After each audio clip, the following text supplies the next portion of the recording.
You are watching or listening to The Strangers in Space, and for the next 60 minutes, no, let's be honest, 80 minutes, we are going to be talking about the Vanquishers, so you don't have to. Hi, I'm JR. Hello, I'm Lee. Hi, I'm Matt. And I'm Simon. Before we get stuck into the Vanquishers, by the way, okay, we won't say anything about the episode itself, but what do we think of the title now that we've seen the episode? Simon.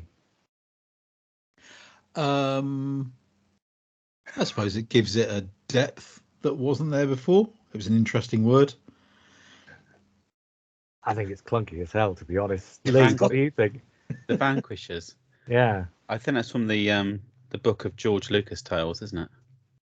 Does it sound like the kind of name you might have given to a new adventure? Matt, what do you think? It's got a Q in it, which makes it, interesting in Scrabble terms. Oh, yeah, not questionable then.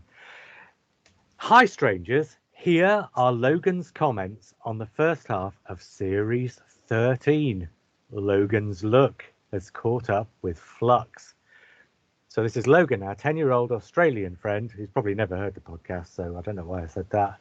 And he has been watching through all of Doctor Who with his dad, and his dad has been sending us his annotated thoughts. Here are Logan's thoughts on the first 3 episodes of Flux. The Halloween Apocalypse. This episode was pretty good. Throughout the episode, there were multiple things that made you think about what was happening, and lots of different monsters and villains that don't seem like they would go together. I liked the new companion, Dan, because he is funny. I think the whole Flux thing is really cool, the way it destroys everything in its wake, and it seems a bit like the Daleks' reality bomb from Journey's End. He's not wrong. War of the Sontarans. I liked this episode more than episode 1 because this episode was mainly based around one story rather than lots of different ones. The Sontaran design was good and they had a little bit of humour too. It was interesting how Russia and China had disappeared from the map and were replaced by Sontar. It was good how Dan and Carvanista destroyed the Sontaran fleet. It was strange how Yaz and Vinda had been turned into the people on the planet Time. Speaking of the planet Time, Once Upon Time. And it's, by the way, despite what I've heard on other podcasts, it's Once Upon Time, not Once Upon Time. There's a comma in there. Let's pronounce the comma. Okay, now I've got that off my chest.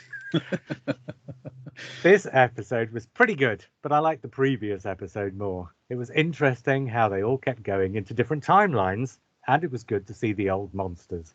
The little blue things which attacked the survivors of the Flux were interesting and looked like tiny little blue insects.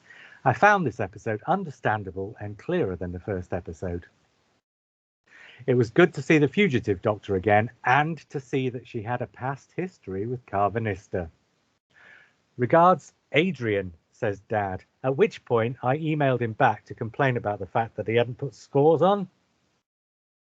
Because we always have scores on these episodes, right? And we have already established in the last few minutes that I like to have things scored, right? So I emailed him back with a complaint. Subsequent to which, I don't think we're going to be getting Logan's thoughts on the second half of... No, he said they hadn't scored it because they considered it all one story, and he'll give us a general score for the whole 6 episodes at the end.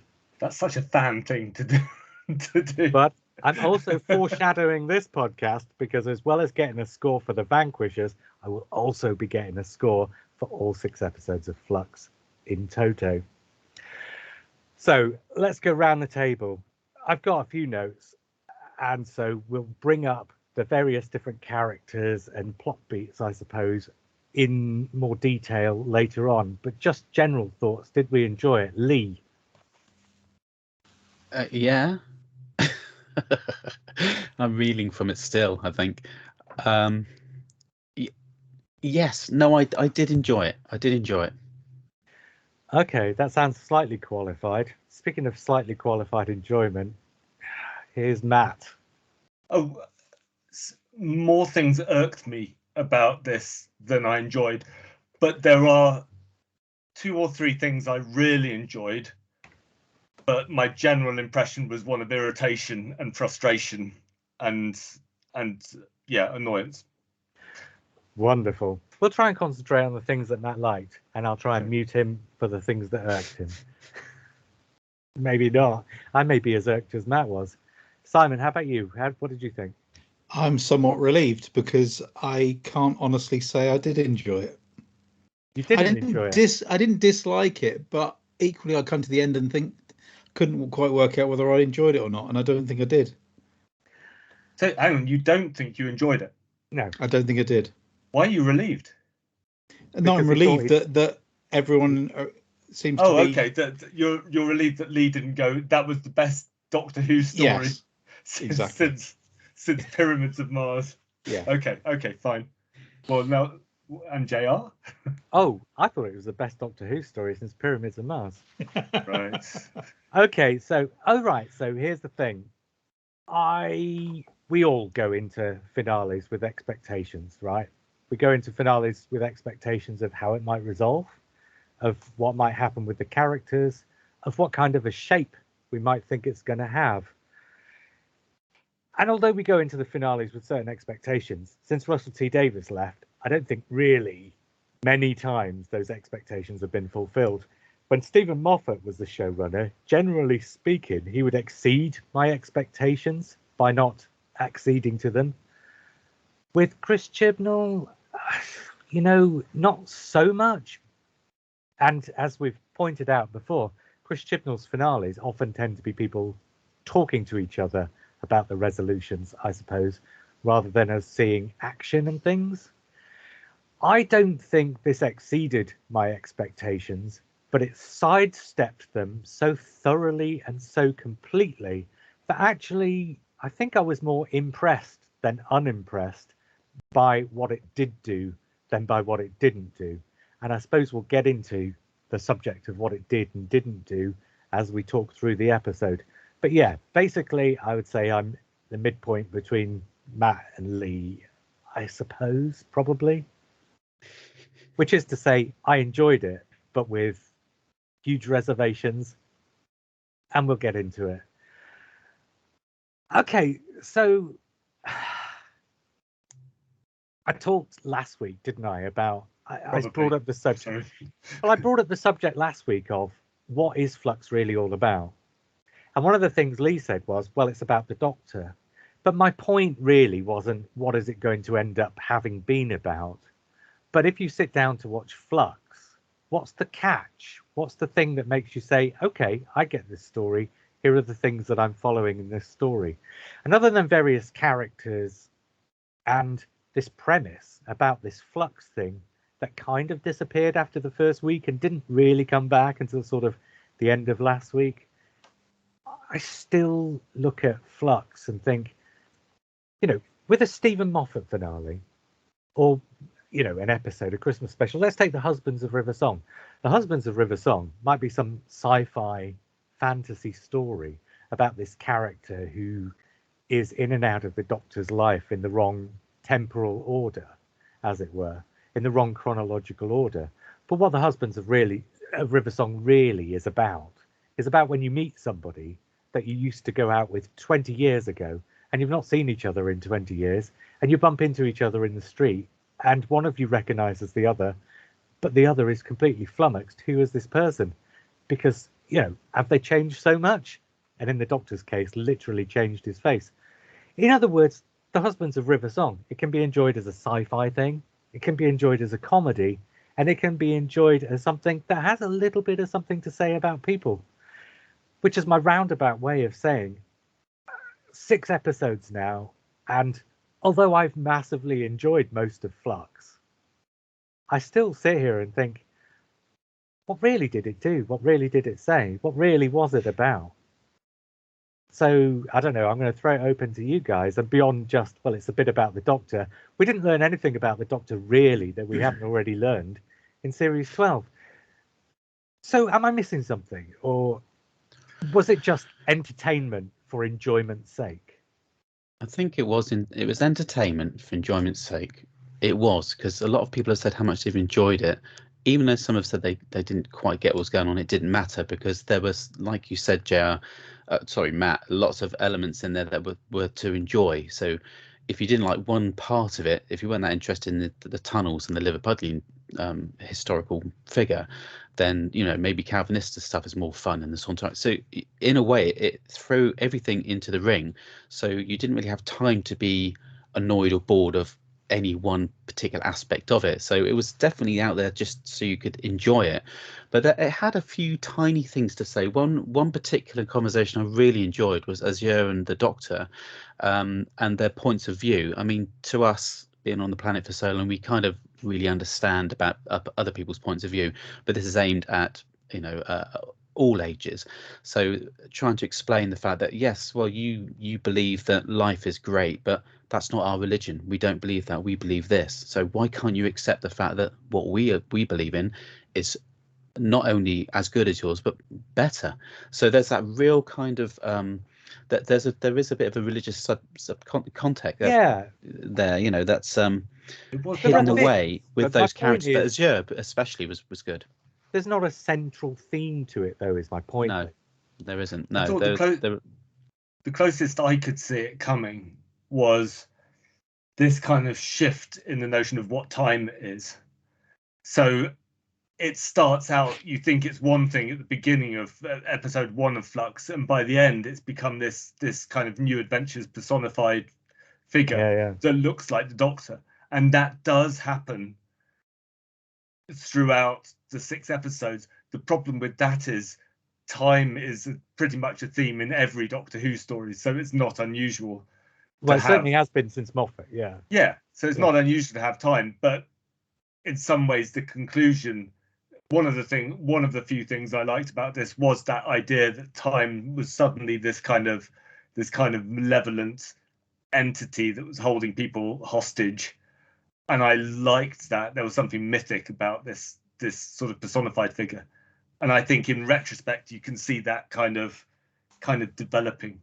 And now you say sure, that feels quite poetic, because if you start people that be somebody being time's prisoner, you could go into all layers of that, couldn't you? Of it almost Shakespearean. But I thought it was ironic that Lee was saying about that conversation with Azure was really good and what it touched on. I agree, the subject matter was really interesting, but the dialogue was really dull.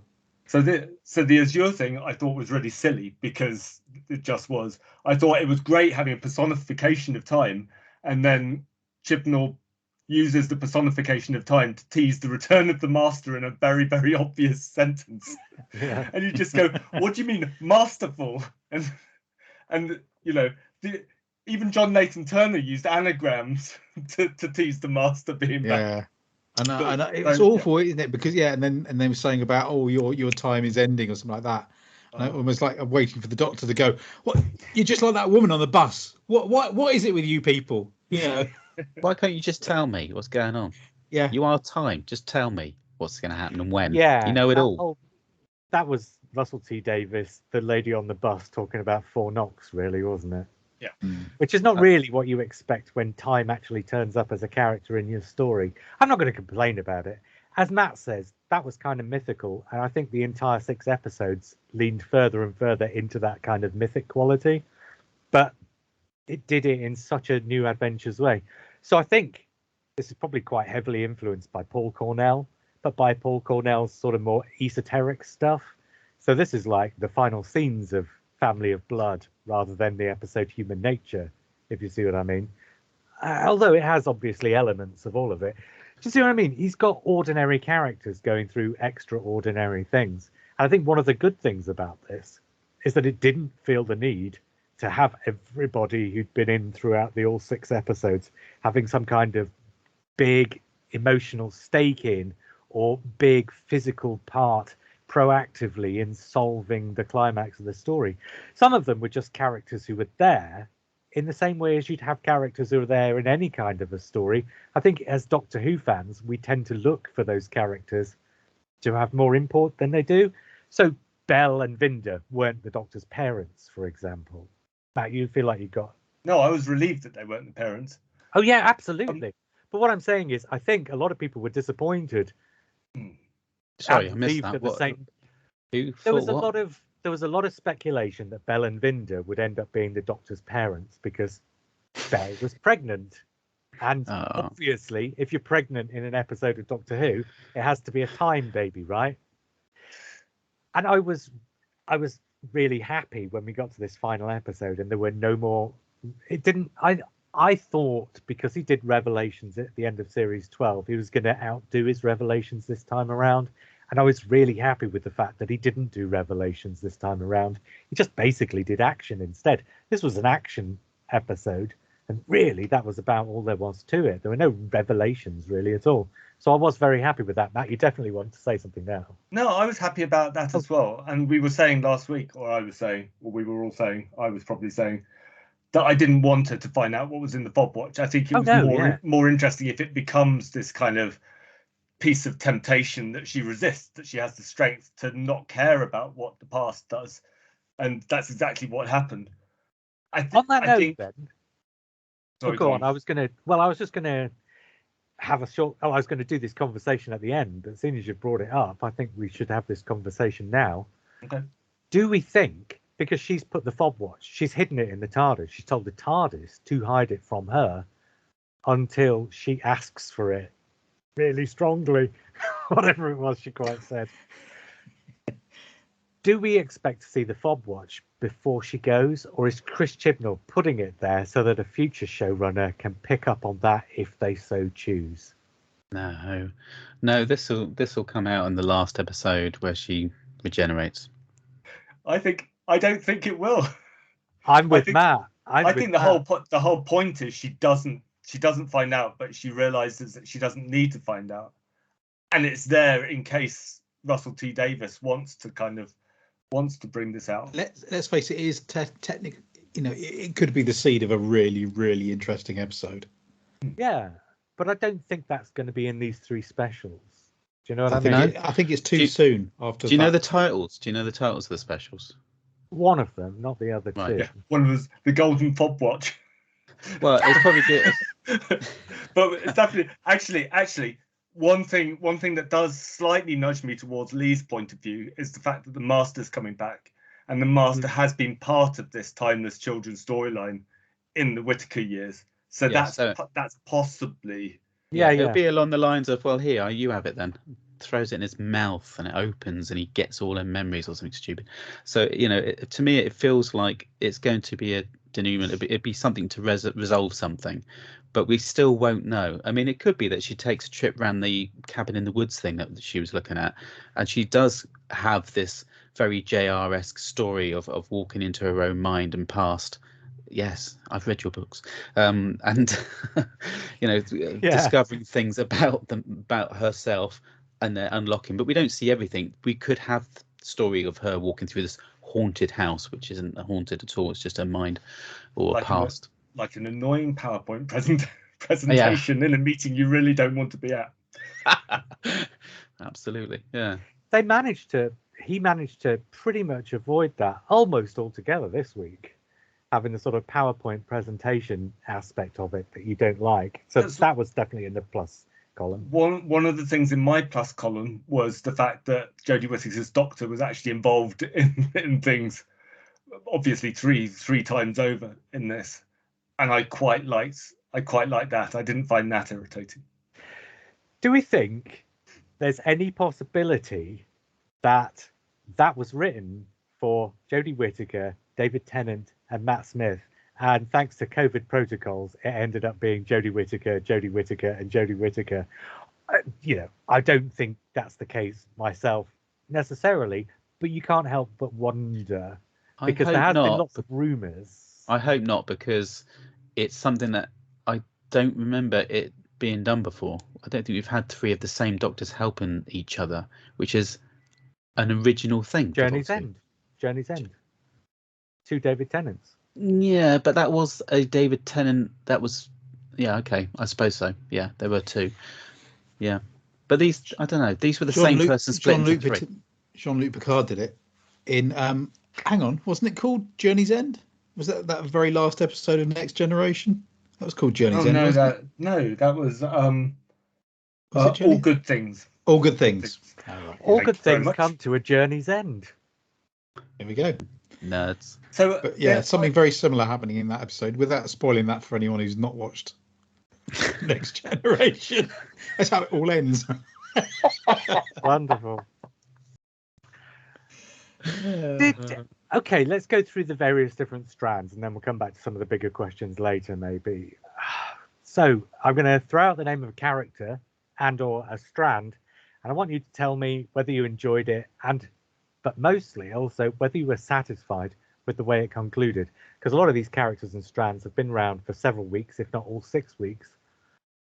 So, okay, Swarm and Azure. Matt's looking serious now. Swarm and Azure. Matt, one of the things that you always said throughout all the reviews that we've been doing about Swarm and Azure is that they didn't seem particularly potent, particularly powerful. So we've seen them killing millions of people. We've seen them toying with Jodie Whittaker's doctor like a cat with a mouse this week. Yeah. Was that enough for you? No, I still found them really irritating. And it still seemed in this episode, they just stood around whilst the doctor had conversations with the Ood in the other corner of the room. And then their dastardly plan, whatever it was foiled. And then they just got vaporized. So I didn't mind them getting vaporized, but I think it's the performance, particularly of Swarm, that I actually had less of an issue with that in this one. He was actually a little bit more subdued. And I did like Azure. I didn't like that conversation about your good or your evil is my good. Why? Because it's just silly. It's a of bit of a course, cliche, eh? nobody's going to be against life because they're alive. How I do you mean, know that? it's just That's your point of view. But Matt, that's your point of silly. view. Sorry, That's silly. It's not a metaphor for religion and tolerance. It would only be that if their point of view made sense. But it's completely ridiculous. No, it isn't. It's like Davros wanting to destroy reality itself, which was quite silly. But Yeah, that was, and he realised it at the end because you could see him going and going a bit mad with it. And they didn't. But with these two, they're like Eternals. They're cool as cucumbers. They're going to hop to the next universe and mess around with that one. They like ending things and destroying things, like a lot of people in this world actually do for real. Destroy things and kill things and murder things, and they enjoy it. And their point of view is that no, I'm doing something right here. I'm ridding the world of some pests. Do you know what I mean? I think it's like kids stepping on ants, right? I think what nullifies that, and maybe why it doesn't work as well, is because you need this thing of the villain being, you need Darth Vader being a petulant child who loses his mother and he's angry about it for the rest of his life. You need that, and there's none of that. All it's saying, oh, this is their religion and this is what they believe, therefore that's why they're behaving like they behave. Well, but there's no empathy. Or you need Thanos. You need Thanos with his kind of twisted solution to overpopulation. But because we've had Thanos recently, and he's been a big villain in sort of pop culture, and he's got this. That is a sort of a motivation where you look at it and you think, well, actually, just like painlessly evaporating half of the universe, maybe that's not a bad thing. That's a kind of a moral dilemma. Listen to what you're saying. Yeah, that's Davros and the reality bomb again. The one thing, but we did see a little bit of that kind of character, Simon, in the scenes where he's toying again, like I said, like a cat with a mouse with Jodie Whittaker. But that did kind of also feel like it didn't come out of the character, but it came out of the script. Yeah. Because that's not something that you... I think that's the kind of thing that was the character kept suggesting all through the 6 episodes, but that we didn't really get to see. One of the things I did like that we did get to see was that Swarm and Azure use all these people as fuel to fuel this equipment that's going to get them up to the division thing. But then when they get up to the division thing, and we've all watched this episode just once, and it was last night, and I've slept since then, which means I've forgotten a lot of it. I'm not sure the division ship that's between the universes, was that resolved? Yeah, we didn't. Did we see the Ood do anything? I'm not sure. I don't. We see Jodie Whittaker zapped away into 3 bodies. There are some elements to this episode that I was hoping that JR had watched it twice and had an explanation for. Same here. There are some lines that I want explaining. This is one occasion where I'm reading social media and I'm kind of, normally I see people complaining about plot holes and gaps, and I just think, well, it's Doctor Who. It has to be dramatic. They gloss over that. But I am reading them and thinking, well, actually, yeah, what did happen? What was that? Okay, so here's the thing. The Division ship presumably is now empty or just has an Ood, and it's between universes, and presumably the Ood would not have any way of bringing it back into one universe or the other. Or maybe we'll take it into the other universe and start a new universe with all the specimens that are aboard. I don't think that needs to be resolved. But my point was, it felt a bit strange that we didn't see it get resolved.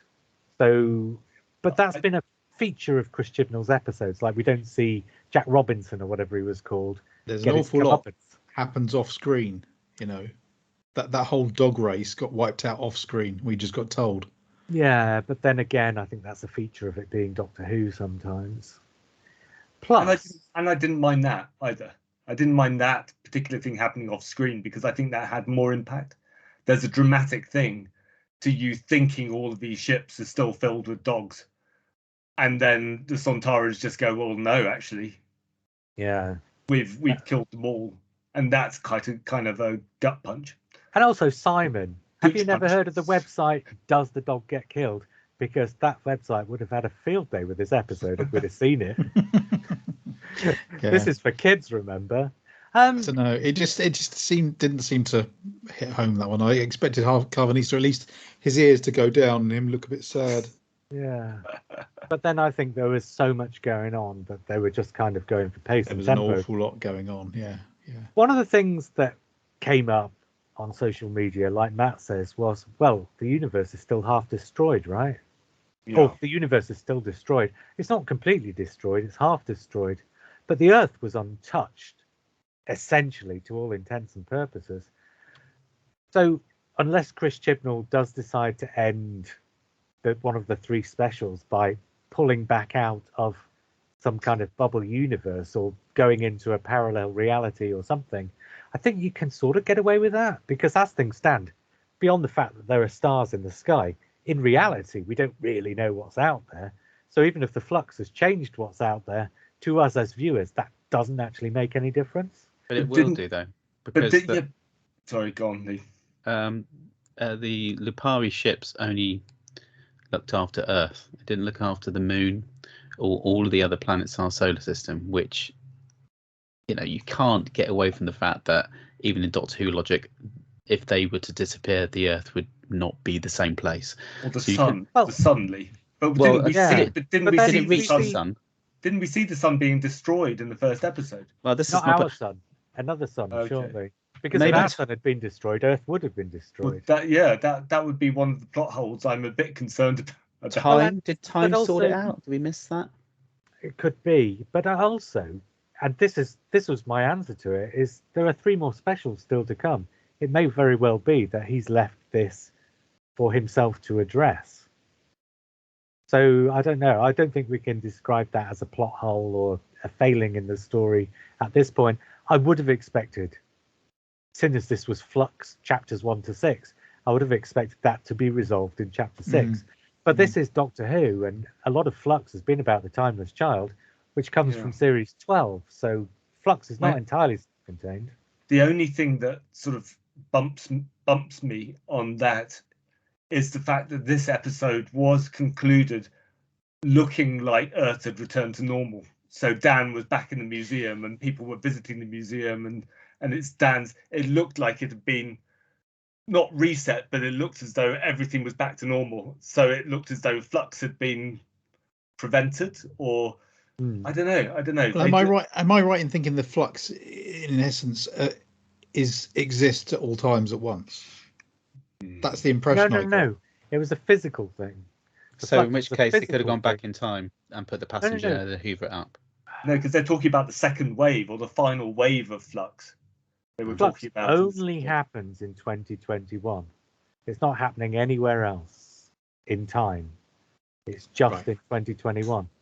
So the point of Flux was Division introduces it in 2021 in Earth time into our universe to destroy the universe with the Doctor in it. The Doctor escapes from, or is brought out of the universe because it looks like she might be able to do something about it, given she crashes the TARDIS into it, which upsets the way it works. Swarm and Azure changed the direction of the Flux so that instead of attacking Earth, in the end it turns around and goes off to attack Time. And the Doctor manages to stop that from happening by getting the passenger. By the way, getting the passenger to swallow it up, that's one of those, the resolution is in plain sight. And yeah, this is shonky scientifically to all hell and back. Almost everything about this scientifically doesn't add up. But then it's Doctor Who, so who cares? But the plot logic adds up. This passenger has been there the whole time. We know that it basically eats enormous amounts of things. So if something's going to eat the Flux, what else is it going to be but the passenger? That to me felt like a very satisfying conclusion to the story. That aspect of the story at the least. But yeah, the point is the Flux was only there at that time. What happened with the Sontarans and the Crimea is the Doctor crashes a time ship into the Flux. So although the Flux stays in the same place, whatever was in contact with the Flux at the time, including the Sontarans arriving on Earth as the Flux turns up, gets thrown back in time. So there's a certain amount of, it's like Nightmare of Eden, where the two spaceships materialize in the same space at the same time. Same sort of logic as that, really. I don't think the logic is wrong. The science obviously is shonky as hell, but I don't think the plot logic is wrong. I don't think there are any plot holes in the logic of that. I think that's all fairly self-explanatory and straightforward, as long as you're just following it rather than, because I think one of the things that we tend to do as Doctor Who fans is rather than because sometimes the dialogue's coming at you thick and fast. I think sometimes if we miss an explanation, we decide what the explanation needs to be. And if the explanation that we decide is different from the explanation that's given, even when we rewatch the episode, we'll still miss the explanation because it's not the explanation we were looking for. And so we get it into our heads that there's a hole in the plot logic when that isn't always necessarily the case. Sometimes it's just that the plot logic is working differently from what our expectations are. So I don't think that there are many holes in the plot logic. I just think there are certain things that haven't been tied up and certain things that were tied up with such bad science that although they fulfilled the criteria of the plot logic, they might not necessarily fulfill our expectations of what they should be. I mean, one thing I love when a fiction has its own, its own universe logic. Yeah, yeah. And that is satisfying. I think as long as it satisfies its own self-contained logic. Yeah, and I suppose the difficulty with this, with the idea of personifying time or making time a planet and all that sort of thing, is it's kind of reinventing a lot of that. And I know that's happened before in Doctor Who, maybe on a more subtle level though, because this was pretty much in your face throughout much of this series. Far more subtle than it takes you away when we met those other entities, which I absolutely adored. But it really is, it's testing. I think if this series has done nothing else, it's absolutely tested all of our kind of sensibilities. Sorry. I was going to say, is that a good thing? I think that's probably a good thing. I think it's a good thing. Yeah. It might not necessarily mean the story itself was ultra satisfying, but I'm glad it did it, right? Oh yeah. No, I'm totally with you on that. We'll get onto that as to whether this is satisfying, another matter altogether. I think that kind of change to the fiction works if you're changing the next layer of reality above what you've seen so far. So you're sort of saying that this is what Doctor Who has been like, but actually secretly there's been another layer of reality in which time is personified above here. Let's show you that. And it doesn't affect what's happening underneath. It's just showing a sort of a different kind of a different quantum aspect to it. Like the black and white Guardians and things like that, yeah. Yeah, but I think to a degree that's true of this, because what we learn in episode 5 is that the division has been manipulating this whole thing this whole time. Yeah, basically. I meant this is the case in this case. Oh, right, yeah, fair enough. I don't know necessarily if that quite works, because the division feels like they're manipulating it in a very corporeal sense. Whereas the whole thing about time manifesting is the opposite of corporeal. It's sort of pseudo-religious, I guess. Maybe the two things, maybe it's the coexistence of those two things that feels slightly weird. But maybe, again, going back to my point about, well, I'm glad they tried it. Maybe that's a good thing about this story, is that it manages to sort of encompass two very diverse points of view in the same story and with kind of the same logic. I think that the fact that Division operate partially outside of the universe, I think that kind of raises them to that level of reality. That was the revelation in this story, that because initially we weren't sure if Tacteun, this lady was Tacteun, because this lady seemed to have a godlike overview of things, and that kind of made you change your view of what the Division was, because it suddenly turned out to be above it. One thing I couldn't work out, and I might have missed this, so they had one way of solving the Flux, which was Kate Stewart's odd intervention, where she talks about antimatter and matter wiping each other out. Did that not work in a line? That's And then they used science, isn't it? Then they used the passenger to suck it off, or was it just so? But they had one solution that seemed to like operate, because the Cybermen, Daleks, and Sontaran all got obliterated by the Flux, which, according to the Kate Stewart solution, would have neutralized the Flux happily. Or did it not neutralize the whole of the Flux, and they had to come up with a plan B involving holding? Theoretically, they would hold it in front of the Flux and then like switching it on. It doesn't bear thinking about too much, because theoretically it means that there would have to be some Daleks or Cybermen left over at the end in order to neutralize the Flux.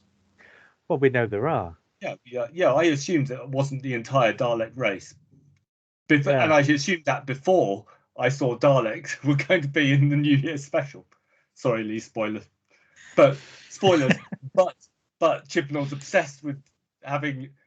I can't decide, just off topic, I can't decide if I like the idea that this is going to be Eve of the Daleks, because that makes a nice trilogy and 3 is a nice number, or whether I'm thinking another Dalek special and then New Year's Day. Do you know what? Yeah, somebody else said that, and all I can say is Russell T Davies had Daleks in all but one of his finales, so it's it just reminds me of Russell T Davies again. This kind of, I guess if previous showrunners have done Christmas every holiday, then Chris Chibnall can do Daleks every holiday. If he's going to do a Dalek episode, make it the holiday special rather than stick it in the middle of the series, I guess. But I wonder if the Daleks are only really going to be a fairly minor part of that, despite being in the title. Obviously, the title's what you want to sell, but okay, Lee, I don't know whether you want to do fingers in ears. We don't know much about it, but we've seen the trailer. Okay, for the benefit of Lee is a stinky bum. Lee is a stinky bum. Pooh Bumley rolling. All right. But the point is, this is going to be a repeating day story, isn't it? So this whole big Groundhog Day thing that's been kind of a big theme in movies for the past couple of years. This is Chris Chibnall doing his version of that a lot quicker than Mark Gatiss did his version of found footage. And so I think the main part of the story is going to be the repeating day rather than the Daleks. So the Daleks are going to kind of be a side aspect that just gets repeated throughout the episode. And presumably the Daleks will need resolving. And by resolving the Daleks is how you resolve the repeating day, presumably. But I don't think vanquishing the Daleks is going to be the main point. I think that's going to be the thing that resolves the issue that you really have, which is the repeating day. I think it could be the Daleks. And the other thing that Lee really annoys. Hi, Lee. He's taking them off again. The Daleks taking over Apple, but the Apple is being run by Adam. So it's Adam and the Eve and the Apple. Eve of the Daleks. That wasn't worth Lee taking off his headphones for again. All right, Lee's back. Can I just ask you? So the Kate Stewart stuff you were going to throw as characters to comment on. The Kate Stewart stuff. I liked Kate Stewart for the performance, but it was so weirdly directed. For ages, I thought that she wasn't on the same set as Jodie Whittaker. They never had a 2-shot. And it was only one moment where she's in the background of Jodie Whittaker that I realised they were on the same set, but they never actually shared the screen together. COVID. We've got to not forget ever that this was made with lots of COVID restrictions. So you've got to assume that that's the reason for that. That in itself is a real, there's bonus points for that they've created something of this scale during a pandemic when no one can actually spend time with each other. Yeah. So maybe that's an explanation for where you Kate Stewart being the only unit operative you actually see out of a whole organisation.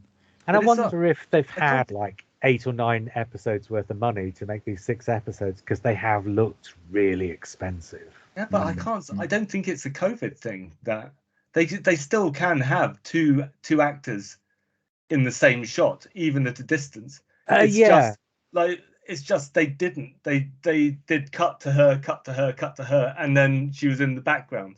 I don't think it was COVID. I think it was just weirdly directed. I think they missed a shot. There were very strange. They look like Gandalf and Frodo when they're doing it. Yeah, there were a few strange editing decisions as well, which sometimes they worked and sometimes they didn't. It's obviously aimed at the new generation of very quick edits, which worked in some respects, but in the tunnels it didn't. It really confused me because she was saying something and then she'd say something else and you think, okay.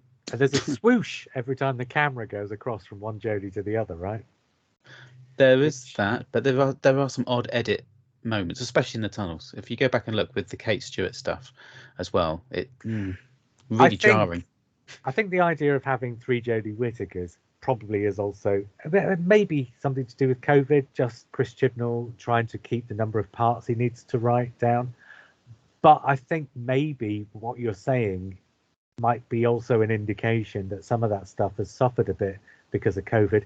Because with COVID, what they try and do is they've got to film things in a certain way, but they've also got to try and disguise it. And I was saying this back at the start, Lee, when we started talking about it. If you watch something like Coronation Street, it's very obvious all the time that actors are supposed to be living in the same house as each other, are standing at opposite ends of the room from one another. In this, it really wasn't obvious. So they're doing a very good job of disguising it. But I wonder if that disguising of it can only take you so far. And when you get to something tricky and complicated, like having the same character replicated 3 times over, I wonder if maybe that was just a stretch too far for the director. Possibly. And I think mostly he got away with it and it mostly worked. Yeah, mostly, yeah. So Kate Stewart, the other thing about Kate Stewart is, and I really liked the unit stuff last week, but Kate Stewart didn't really do anything this week. She never does anything though, does she? I mean, I don't know what the actor's been in before, and actually I like the unit audios. I think she's good on unit audios. Family. Yes, Gemma Redgrave. Yes, that's right. But there's something missing. There's something missing in her performance every time I watch it, and I've never been able to enjoy anything she's done in Doctor Who ever. And this even now she's really got to grips with the character after doing the audio. She's still standing still. I mean, don't stand still. You don't have to be that still all the time. I don't know. There's just something about the performance that was almost dialed in or just remembering the words. She did very well when she was rescued by her father, though, wasn't she? Which was, I thought, the Cyberbreak was one of the greatest moments of Doctor Who history. And she was a major part of that performance. I wonder if maybe she's actually a much better actress than everybody else on the screen. Because she is doing a kind of she is understated, but she has this kind of intensity and this power, and it works in certain scenes, but only when she's directed in a particular or shot in a particular way. But she's got an incredibly monotone delivery, and I don't know whether she's like that in anything else. I'd like to see her acting in something else to see if she's got any colour to her performance, and maybe she's been directed to that way that she needs to be, you have no humour. You don't smile that often. You don't do that. You don't. I don't know. On the audios, it's really enjoyable to hear her speak. She's got a great audio voice, and I can hear it, and it's great. But visually, I'm like, she could be like Matt says. She could be acting for cinema. Maybe. Yeah. What about? I really enjoyed this. So, but I'm prepared for other people to say otherwise. What about the Grand Serpent? I loved him, and I didn't think he needed to be anything more than what he was. He was kind of a facilitator for somebody else, and in the end, he got his comeuppance. He was a chancer, really.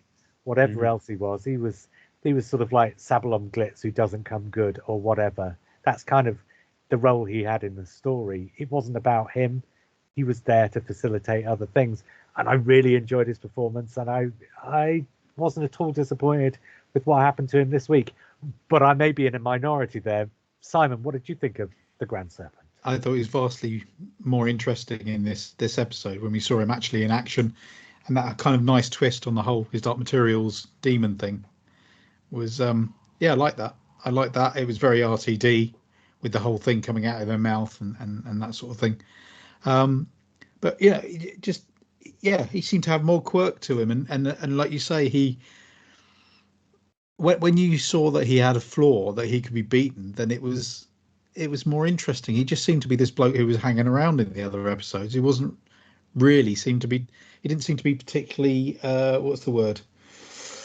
Proactive. Involved. Yeah, proactive. Yeah.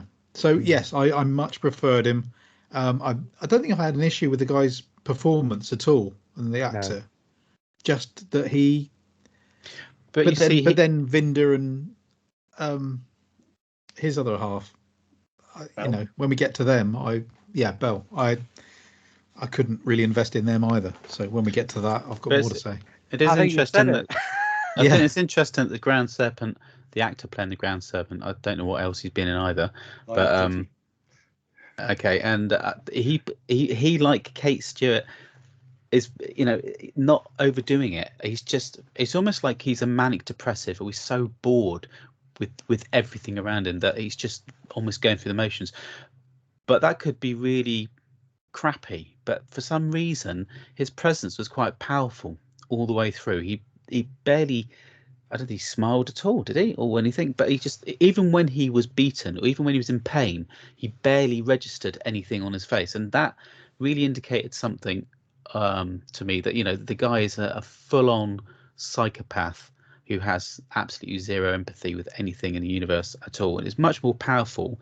He was more powerful than almost any other villain within these 6 episodes, just by doing virtually nothing with his face. But you saying he was a Boba Fett of Flux? Yeah, maybe with Spandau Ballet hair. Matt? Yeah, I liked him. I liked the performance. I think he was better than Swarm, and I would have rather have seen that character be the grand villain. On the other hand, I also liked the fact that he was a sort of cut price Tobias Vaughn, as you're saying.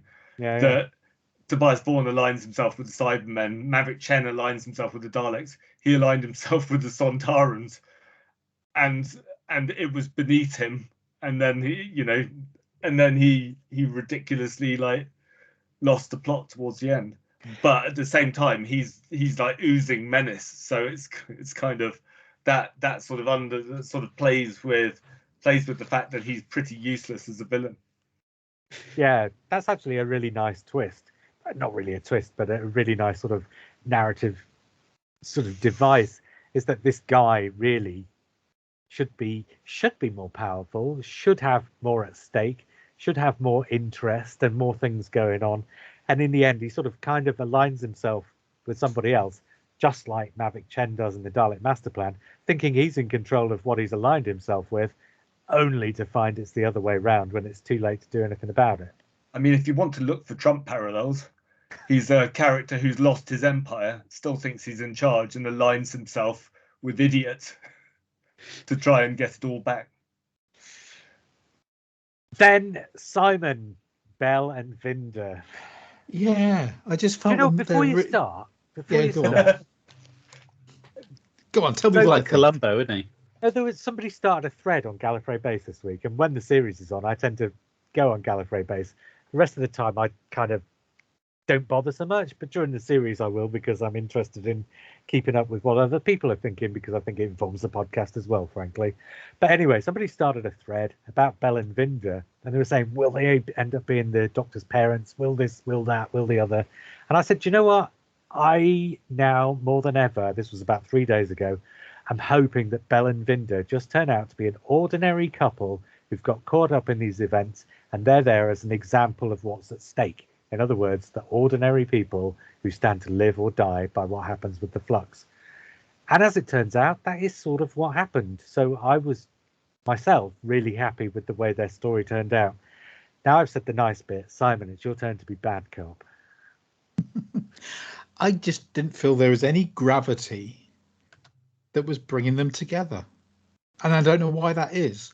And ironic, I was thinking about this, and I know it's a thing, an awful thing that podcasters do if they've done a little bit of writing, where they think, well, what I would have done was, but I was thinking that Swarm and Azure would have been more interesting and more dangerous if they were two separate energies trying to get back together. So you've got that tension as the whole thing comes together. Whereas with Bell and Vinda, it just didn't feel like they kept telling us the same thing. They kept telling us, oh, we can't wait to get back together, go, you've got a baby and all this sort of thing. So everything was there on paper as to what should have been, you know, and we all know that if they were trying to get back together again, they were a couple and she was having a baby, there's nothing in the universe that would stop them from getting back together. But why didn't I feel that? I think what you're talking about is the chemistry between the actors, aren't you? It's a bit like Clara and Dan Pink. And I don't want to say that because that seems like a personal attack. But this is a TV thing. With movies, you've got time to find the actors that pair up best. You've got all the time in the world to test them against each other and see which actors have got the chemistry.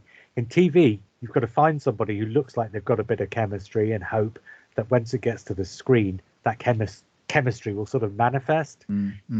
And unless, you know, these are the main characters in your story and your story is about the romance. I mean, if you're doing a romantic comedy, obviously you've got to take more care. In something like Doctor Who, I think it's a case of cast ones that look like they'll work and hope they will. And I think you're right. What's happened here is there's not been a huge amount of chemistry, but they only get one scene together. But I'd also like there to be some kind of rationale as to out of the whole universe why these two people are so integral to what is going on with the Flux. But I don't think they are, and I think that's the point. And that goes back to what I was saying about expectations. Well, what are the chances? I think they're there as an example of the life that Jodie Whittaker's Doctor is there to protect and to save.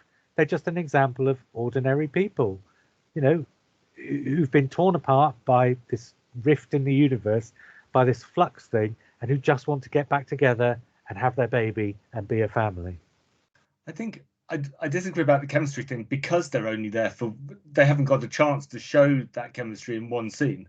So it's not, my problem isn't because they didn't have chemistry, because I've had a problem watching them slowly meander across different bits of the universe. I think my problem is, I think I am, like you, JR, relieved to find they're not the Doctor's parents, or they don't have a big, deep role in the mythology. But you can be relieved about that, but still disappointed about the fact that actually they didn't seem to be in any jeopardy, and they seemed to just be there to provide eyes to witness things that were going on. They didn't seem to actually have much of a narrative place. They were just moved from, and they always felt like they were about to be more pivotal. I think there has to be a balance. They have to have some sort of role in the grand story, even if it's not this big twist or this big mythology. Even if it's the Doctor turning around and saying, do you know what, I'm going to get you back to your boyfriend, or I'm going to get you back to your girlfriend. She didn't know, though. So maybe that's the problem in the writing of it, that nobody knew that the two people who were looking for each other were those two, except those two. So nobody knew, even a lot of the time, that they were. I think the trouble is, Matt, I think all that stuff would have been resolved if once the two of them had been together on screen, there'd been electricity. But because there was a lack of electricity, I think it just kind of fizzled out.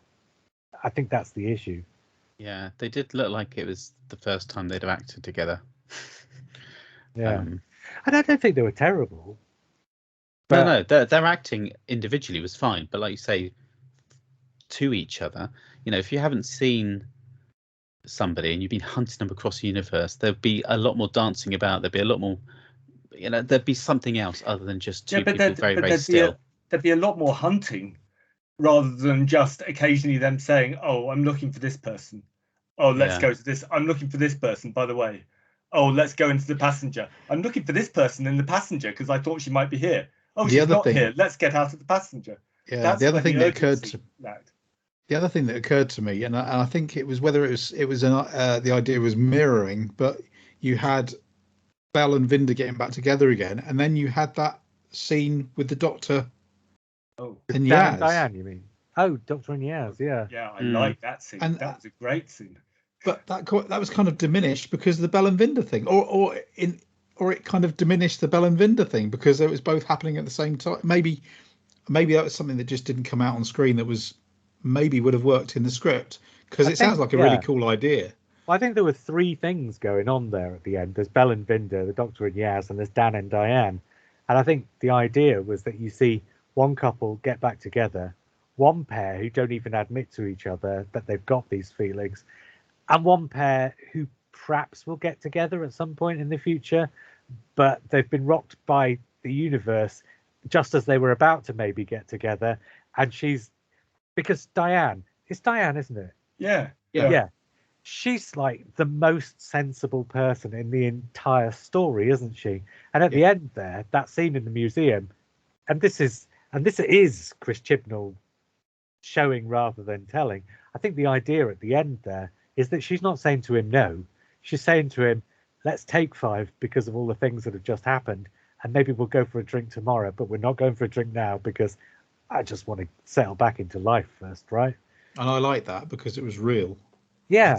I didn't like that because she was saying, but you didn't turn up last time.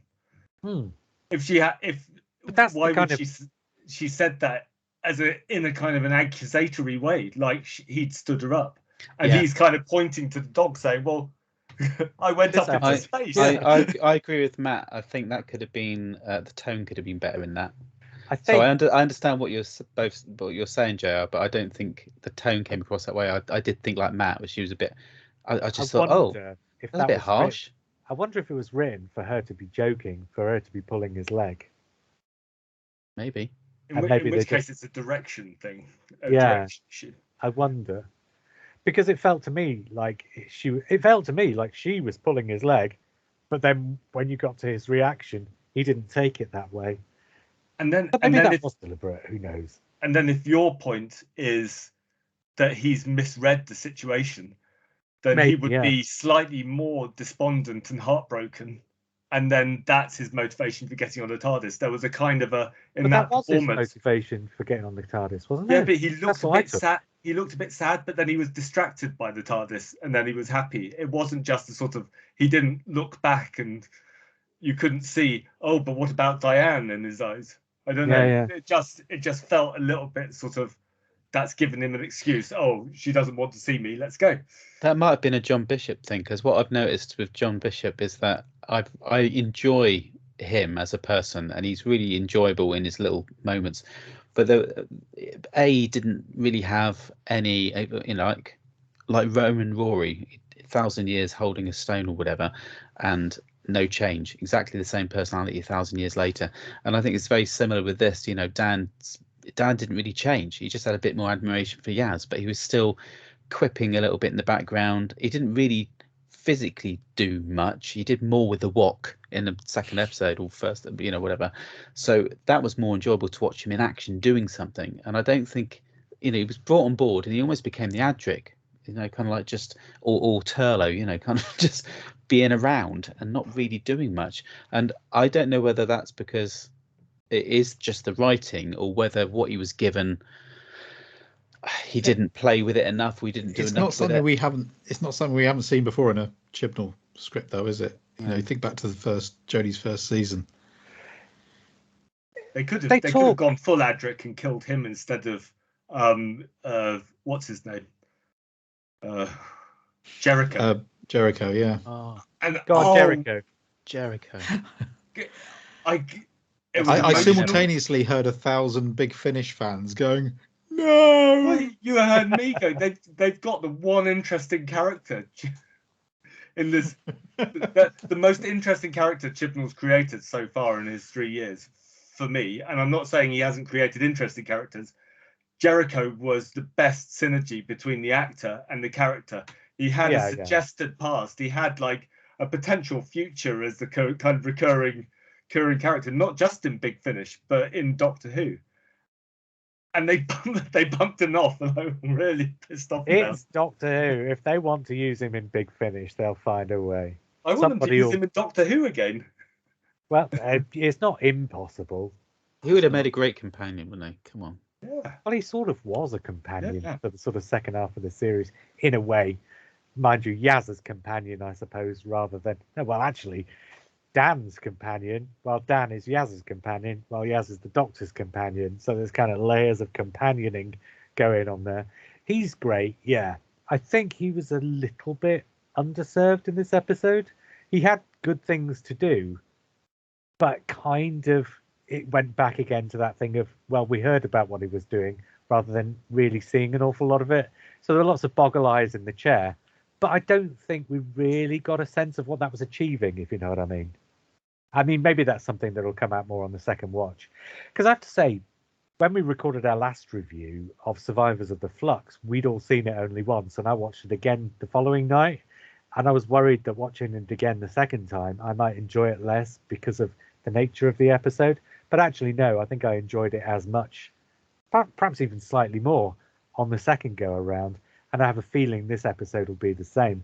I have a feeling this whole Flux thing will turn out to be a sort of really watchable part of Doctor Who, even though we now know where it's all heading. Because I think the thing about throwing up a big mystery like this is sometimes when the mystery is resolved, the fact that it's been a mystery means that its power is diminished. But sometimes they just end up being entertaining. And I think this was entertaining enough that it'll remain watchable in that sense. Can I say one word to see what everyone's reaction is? No. Chocolate. Oh, loved it. Yeah, Did you? I loved it because all the fuddy-duddy fans were saying, oh, but you can't have serious Sontarans because Stephen Moffat's muffed that up for everybody. And then other people were saying, oh, thank God we've got the Sontarans back, despite them being loads of humour in the Sontaran episodes in 1 and 2. And so when we had when we had these sort of scenes about the chocolate in this episode, I was just like, yeah, absolutely. To me, that feels like logic in the characters, because that's the kind of thing it feels to me like the Sontarans might get obsessed about. We happened upon the one Sontaran who was over obsessing about it, such that they were able to do this scene. And the fact that the scene was so comic just said to me, yeah, okay, let the Sontarans be villains and be comic characters. There's no reason they can't be the same at the same time. The two things at the same time. Human beings, you've got Charlie Chaplin and Adolf Hitler. You know, those are the two extremes of human being. Those were both on the planet Earth at the same time. There's no reason. I mean, yeah, okay, they're a clone species, but once they're out of their sort of clone pods, they turn into people. There's no reason the Sontarans can't be funny and threatening at the same time. I just don't see the problem. It's like So, having, yeah, I love it's that. like having a whole squad of men who you train so hard to be exactly the same. You know, they're killing machines, but they've all got their personalities and their humour. So one Are you would talking be about Carry On Sergeant? yeah. No, just generally. But I mean, it's like that's why I excuse the Sontaran. I think, you know, it's fine. You got to have one that's like, oh God, he's in a sweet shop, no one's around. Yeah, I'll do that. But what I didn't get was, why were they all in corner shops again? What was the point of that? Oh, because they were looking for the chocolate, because the chocolate was because they're on planet Earth, and the atmosphere is wrong and the gravity density is wrong for Sontarans. They were looking for something that would offset those issues that they were having, Right, because they were staying on Earth for a sustained amount of time, and it turned out that chocolate was the thing. So the whole thing was like a comedy setup.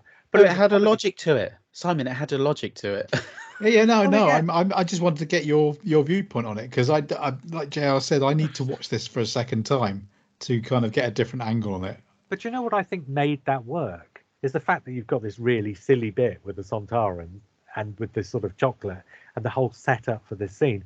But that's followed almost immediately by you finding out what the Sontaran's plan is to do with the Flux. And that, for me, again, was really satisfying and worked really well. I kind of wasn't expecting there to be a sort of logical plan. And when it turned out that there was, and that they were sort of luring the Daleks and the Cybermen to their ultimate destruction, whether or not it worked, and whether or not it worked out for the Sontarans, I liked the idea that that plan was there. And I think that offset the comedy Sontaran, because that was a big plan that was going to do big things. It did replace, or it did add comedy Daleks and comedy Cybermen to the comedy Sontarans, as they just go, oh yeah, the Sontarans, they want a truce. Let's all go close to the Flux and have a big meeting. Hang on. they double-crossed us. No. It's Fine. Doctor Who, though, right? Yeah.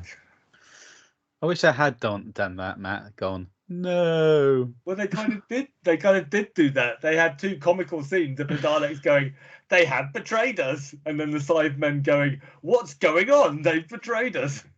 It's kind of about hubris, though, isn't it? As much as anything else. But Yeah, then the Doctor could have had a plan right at the end where he's got these chocolate bars that are in wrappers that are made of stuff that stops the conducting thing underneath the Daleks. And inside there is a gold wrapper, which you can attack the Cybermen with. And then there's poison chocolate inside. Only if you get one of the lucky 5 gold wrappers. So they'd be galaxy bars. Yeah. Is there anything else? We've not No. really talked. Sorry. I don't think there is a massive amount else. There are things, like I say, that may be to come, but I think we've pretty much sort of covered all that. Should we give it a score then? And can I just ask one more thing? Just one more thing. So the personification of time, is that what we are believing it actually is? Because obviously time was a planet, not actually time. It was the planet, wasn't it? But what we saw was time was the name of the planet but it was named that because that was where time had been tamed. So time. So what the story is suggesting. Oh, I see. Time is a conscious entity in the universe. Right. But it's also a playful, devilish entity. And that in order for time not to be wreaking chaos across the universe, you somehow need to tame it. So it's kind of got elements of the key to time, and it's kind of got elements of Logopolis in there. Elements of quantum physics as well. This whole idea of moments being perceived actually alters the sequence of events. Yeah, I mean, if you start talking about what time actually is, what we've seen is a very cheap version of it, because it's quite a massive and huge and complicated subject that we as humans really haven't figured out properly. Yeah, but they're never going to show that in Doctor Who. No, I know. So by just going, the whole of time, there it is as a person or a swell. Oh, I've always wondered what it looked like. She says, "Well, you are in it." So, but this is like religion. This is a way of illustrating a huge, massive concept, is by personifying it. Because as humans, the most complex things we understand are ourselves. So seeing time as another human rather than, the effects of time or time's arrow or Einstein talking for 2 hours on the subject, seeing it personified, that does say this is more complex than you can possibly imagine. What does God look like? God looks like the face in your mirror with a big white beard, right? Yeah, sorry, Lee. That must be disappointing. Yeah, it is. There's no God. Can I just ask one thing as well? There was one line which I know I must have misheard, which was that when Swarm was starting to disintegrate the Doctor, it sounded like he said, "You are the universe, Doctor." Or did he say something else? Because I thought if he said that, isn't that a line from the Take That song? Wasn't he sort of saying, "This is what I'm going to do to the universe"? So what he was doing to the Doctor was what he was planning to do with the Flux to the universe, and repeatedly disintegrate, then reinstate, then disintegrate, then reinstate. So what he should have said was, "Imagine you are the universe." So saying "you are the universe" makes it sound like live. Yeah, that's what I heard. I thought for a minute Chris Chibnall was really pushing it out there, and I thought, no, I can't have heard that. I can't have heard that. Yeah, rein it in. Please. Right, let's give this a score, and we'll have just a couple of thoughts about Flux as a whole and give that a score, because we are going to be back probably around about New Year to do a sort of retrospective episode on this. This has come so close to Christmas, we're going to be too busy to do it before the New Year, but I think we'll do it in the New Year. We'll have our listener vote. So, okay, yeah, if anybody who's listening is not on our Facebook, we'll have a listeners poll on our Facebook page, which you can find at facebook.com/strangers in space. So come and find us on Facebook if you want to take part in our season survey, just of the 6 episodes. But yeah, okay, a score out of 10 then for this. I don't know. Lee, do you want to go first?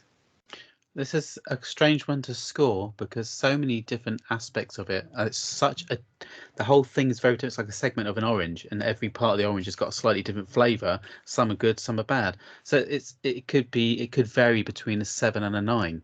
So I'll have to just go with an 8. Fair enough. Simon, has this conversation helped any?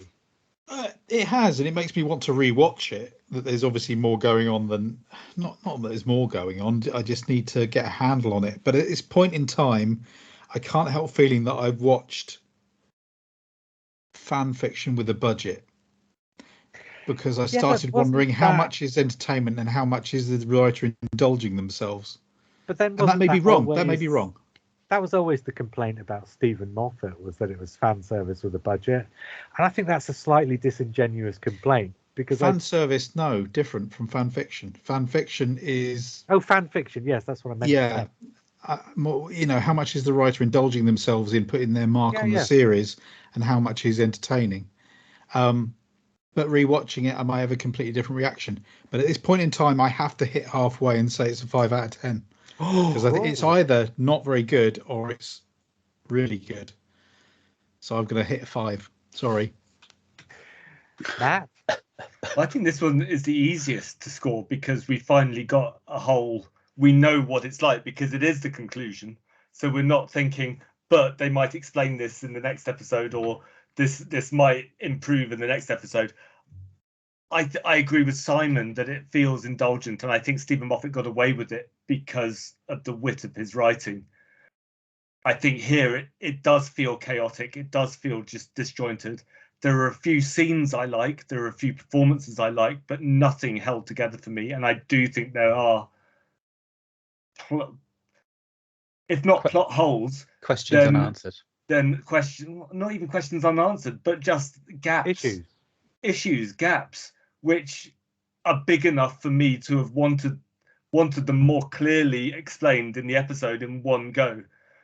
So I'm on a 5 as well, I think, and I think it also dents the overall series. Come on. No, it's not very good. Wait a minute, Matt. What other 5 episodes have you? What other episodes have you scored 5? I have no idea. I score them in the context of the season of a whole, because that's as far as I can remember. Yeah. I gave the Beatles Get Back 10, if that helps, because I couldn't think of any way it could be better. No, what about Orphan 55? Did you like Orphan 55? No, we gave that a 4, I believe. We all said it was awful, didn't we? Yeah. A 4. Yeah. But this is awful. This is not awful. This is a bad in a different way. This is disappointing because there's been promise in this season, and I think this, for me, this was the big hurrah of the season, and it didn't hold together for me, and actually it irritated me. I wanted to give up watching it halfway through. I wanted to stop watching it. Really? I wasn't interested in the explanations. That's the thing. It explained all of these things. Yeah. It had the conclusion to this mythology, and I just thought, actually, I'm not really interested in this. I'd rather go and watch Angels in a Village again, or Sontarans in the Crimea. You know that point where some fans, you hear them say, I'm never going to watch this program again, and you go, yeah, okay. And I did start thinking, if Doctor Who carries on like this, if every episode was like this, I don't know as if I would enjoy watching it. And I've never felt like that before. Be interesting to see what you think as a rewatch, because I haven't watched last week's back yet. And I know that I definitely need to rewatch this one because there's way too much that I've missed. But yeah, perhaps I may find it more irritating, or you might find it a better It's- watch, but it'd be it's- interesting to see what we It's think. going to take in me the a new year. while. It's going to take me a while to rewatch it. I might, in a few years' time, No, go you're going to back over rewatch it Flux. before January the 1st. Yeah, you've only watched it once, Matt.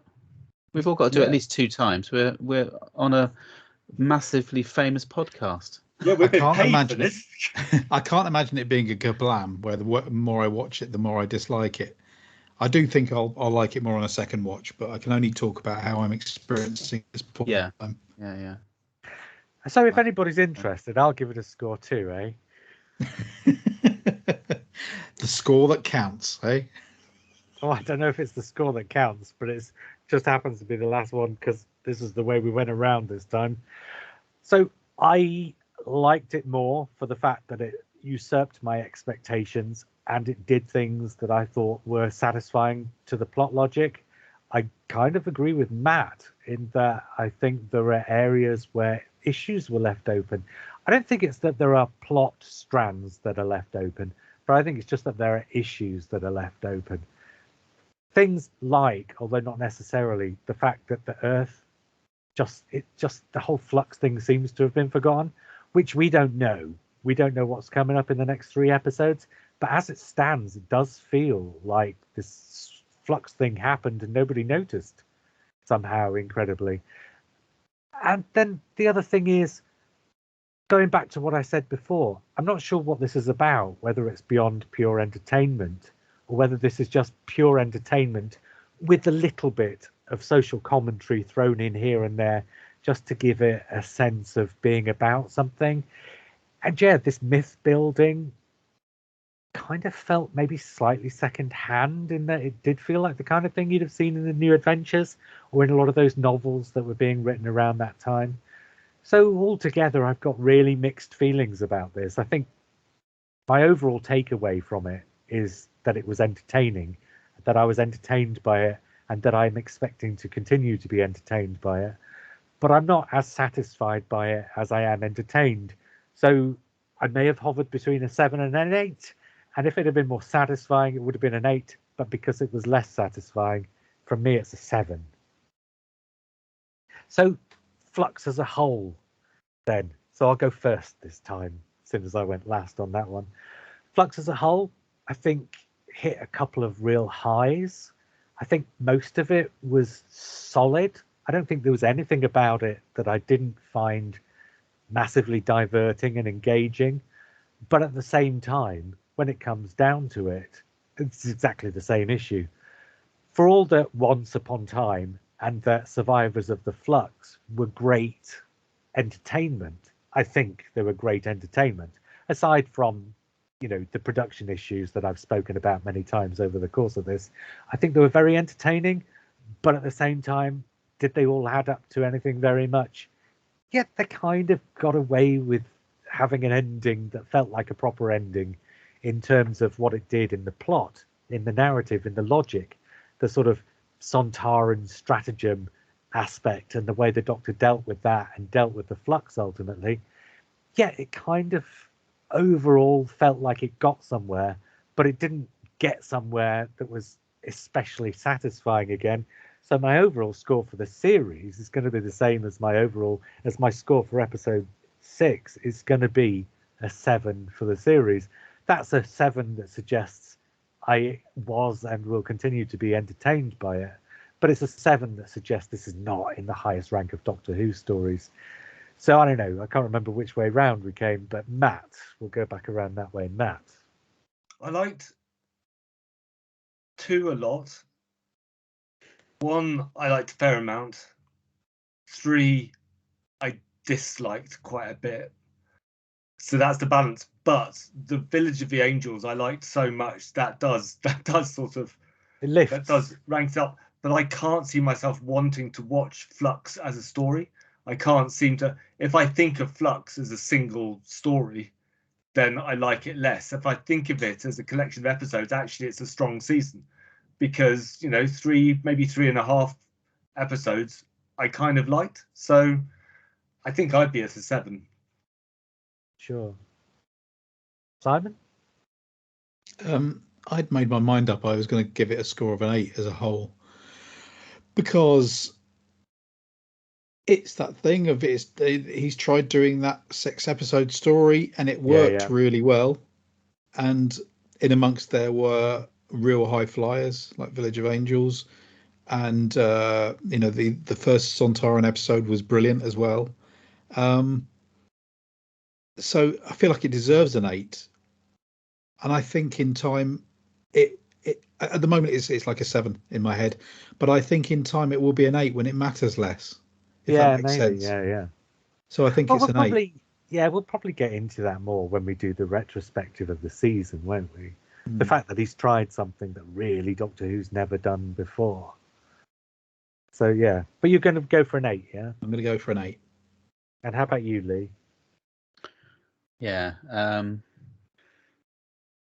Yeah. Well, it's going to be an 8 anyway.